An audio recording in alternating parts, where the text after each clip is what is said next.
ये Swiss ball आपके कितने काम आ सकती है। आप इसे वर्क फ्रॉम होम में भी यूज़ कर सकते हैं। आप सबसे पहले स्विस बॉल के बिल्कुल बीच में बैठ जाइए। आपने अपने दोनों घुटनों को 90 डिग्री के एंगल पे रखिए। दोनों हाथ घुटनों पे रखने के बाद अपनी कमर को सीधा रखिए। बॉल पे इस तरह से बैठिए जिससे आपको बैलेंस बनाने में आसानी हो जाए। फिर आप अपने हिप्स को क्लॉकवाइज रोटेट करना शुरू कीजिए। इससे आपकी लोअर बैक में टेंशन कम होगी।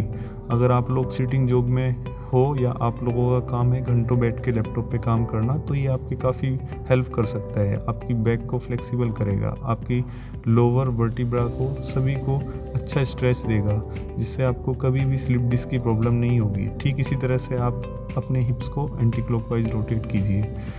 यह आपके लिए इतना फ़ायदेमंद हो सकता है कि अगर आप घंटों बैठ के लैपटॉप पे काम करते हो या आप किसी भी सिटिंग जॉब में हो, तो आप बीच बीच में इसे कर सकते हैं। आप अपनी ऑफिस में या वर्क फ्रॉम होम अगर आप लोग करते हैं, वर्क फ्रॉम होम में भी इस बॉल का आप यूज़ कर सकते हैं। इस तरह से आप इसे एंटी क्लॉकवाइज रोटेट करने के बाद में हम आपको इसी पोजीशन को साइड से करके दिखाएंगे।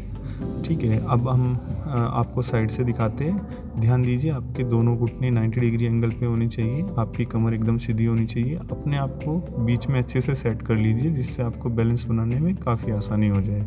फिर अपने हिप को क्लॉकवाइज रोटेट कीजिए।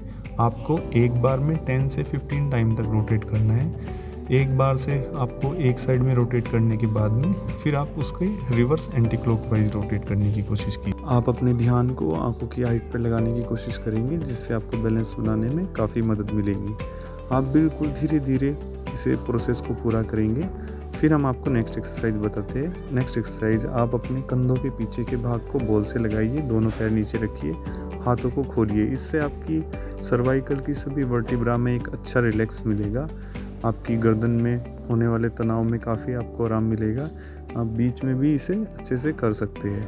अब आप नेक्स्ट एक्सरसाइज कीजिए। नेक्स्ट में आप अब इस बार पूरी अपनी स्पाइन को बॉल के बिल्कुल बीच में रख देंगे और अपने हाथों को ऊपर से घुमाते हुए नीचे ज़मीन से टच कीजिए और धीरे धीरे बॉल पे अपनी स्पाइन को आगे पीछे की तरफ रोल कीजिए। इससे आपकी सभी स्पाइन की वर्टिब्रा को एक अच्छा मसाज मिलता है। आपको कमर में काफ़ी रिलीफ मिलेगा, आपकी फ्लेक्सिबिलिटी इंक्रीज़ होगी, आपके रिब्स आगे से खुलते हैं। और जो लोग चक्रासन को एकदम डायरेक्ट नहीं कर पाते, उनके लिए स्टार्टिंग में ये एक अच्छा ऑप्शन हो सकता है। इसे कुछ देर आप करने के बाद में अपने ध्यान से आपको ध्यान रखना है कि आपकी गर्दन एकदम बिल्कुल पीछे रिलैक्स रहे। इसे करने के बाद में अब आप बॉल के एक छोर पे बैठ जाइए जिससे आपकी स्पाइन पूरी बॉल के एक छोर पे टच रहेगी।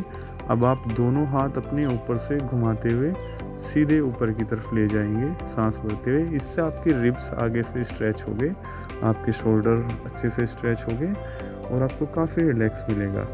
अब आप दोबारा फिर से बॉल के बिल्कुल सेंटर में बैठ जाएंगे। ठीक से आप एक बार बॉल को सेट करने के बाद में अपने पैरों को सेट करेंगे। अब हम नेक्स्ट एक्सरसाइज नी के लिए करते हैं।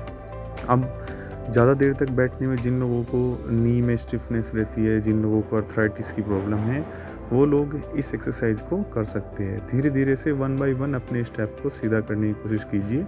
आपको इस तरह से बैठना है जिससे आपको बैलेंस बनाने में काफ़ी आसानी हो जाए। अपनी आंखों की हाइट पे अपना ध्यान लगाने की कोशिश कीजिए और दोनों ही साइड से आप 6 to 7 टाइम रिपीट करेंगे इस एक्सरसाइज को।